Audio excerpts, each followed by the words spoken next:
Et pour certains, on va le voir tout de suite avec Soraya, vacances rime avec vaillance. On ne va pas parler d'études de seconde session, mais bien de chantiers internationaux. Alors Soraya, un chantier international, c'est quoi?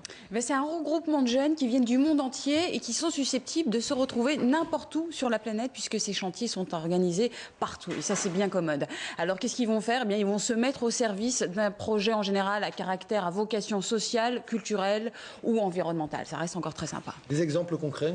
Vous pouvez vous retrouver dans un orphelinat en Bulgarie à vous occuper d'enfants. Vous pouvez vous retrouver aussi dans la protection des tortues de mer au Mexique. Vous pouvez aussi, par exemple, vous occuper de restauration du patrimoine en France. Ça touche à tout, en fait. Véritablement, il faut des compétences spécifiques pour participer à ces chantiers? Absolument pas. Et c'est ça l'avantage d'une expérience comme celle-là, c'est qu'a priori, on arrive vierge de tout savoir. Et si on se retrouve, par exemple, à restaurer du patrimoine en France, on apprend plein de trucs, plein de savoir-faire, en plus assez techniques. Ça vaut le coup quand même.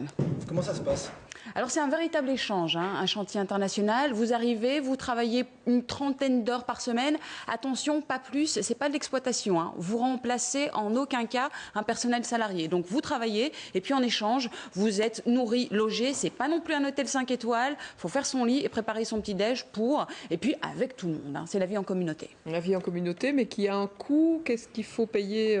Donc en échange du travail, on a le couvert, le logement. Le couvert, oui. Et encore, dans certains cas, on verra qu'il faut participer un petit peu aux frais, mais sinon, il faut payer son voyage, le visa, les vaccins, si tout ça est nécessaire. Et puis, je vous disais, il y a des cas où il faut participer aux frais de nourriture et de logement. C'est par exemple le cas si vous partez pour des chantiers internationaux dans des pays en voie de développement. Ils ont forcément moins de moyens qu'un pays comme le Canada ou la Nouvelle-Zélande ou les États-Unis. Alors après la théorie, la pratique, nous on a suivi un groupe de 7 jeunes venus en Belgique pour travailler 15 jours dans le centre de demandeurs d'asile de la Croix-Rouge de Randeux. Objectif, préparer la fête de la musique qui s'y déroulera demain, mais surtout, vous vous en doutez, partager le quotidien des candidats réfugiés. Anne Schiffman.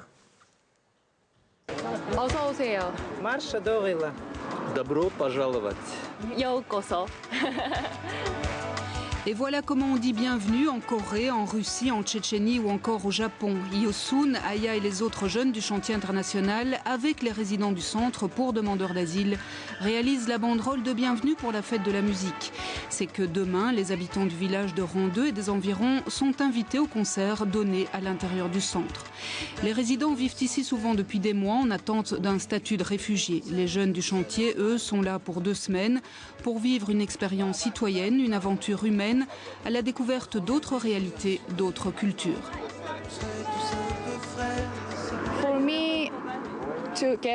Pour moi, s'entendre avec chaque personne, avec des gens de différentes nationalités qui ont des problèmes, c'est très important. J'ai déjà rencontré beaucoup d'enfants, amis d'Afghanistan, du Kosovo ou d'autres, comme d'Iran. C'est vraiment bien.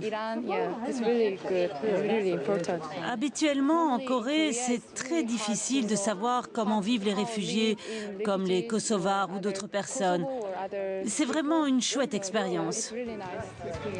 Chaque année, plus de 200 jeunes du monde entier participent ainsi à un des projets de l'association Java en Belgique ou à l'étranger. Aujourd'hui, la priorité de l'association, c'est le volontariat auprès des réfugiés. Pour nous, un chantier international, c'est un moyen de se faire rencontrer des gens et de créer de l'interculturel en fait. On se dit, si les gens se connaissent mieux, on va construire la paix. Et comment on construit la paix ensemble? C'est en travaillant ensemble et en se connaissant. Nous sommes très différents et nous pensons d'une autre manière. Mais la tolérance, c'est une bonne manière de chercher ou de faire la tolérance entre les cultures. Tu ne peux pas comprendre toute la culture si tu habites sur le monde au Mexique. Tu dois voyager, tu dois connaître. Ça, c'est la raison pour laquelle j'ai décidé de faire ce projet. Les jeunes du chantier, comme les résidents, viennent des 4 coins du monde et apprennent à se comprendre malgré les différences, peu importe la langue, pourvu qu'on ait envie de communiquer. C'est très intéressant de voir des gens qui viennent de partout dans le monde, d'écouter leurs problèmes et d'être rassemblés avec eux autour de ce projet. Ensemble, autour d'un même projet, le partage des cultures pour mieux se connaître. Aujourd'hui, c'est Aya qui apprend à tout le monde l'art des origamis qui serviront à décorer la salle pour leur fête. C'est un artisanat de papier traditionnel japonais. Et je suis très heureuse de montrer aux gens comment on fait des origamis. Ils ont tous leurs habitudes culturelles. Ils ont aussi leurs problèmes. Je dois comprendre leur situation et je dois aussi introduire un peu ma culture.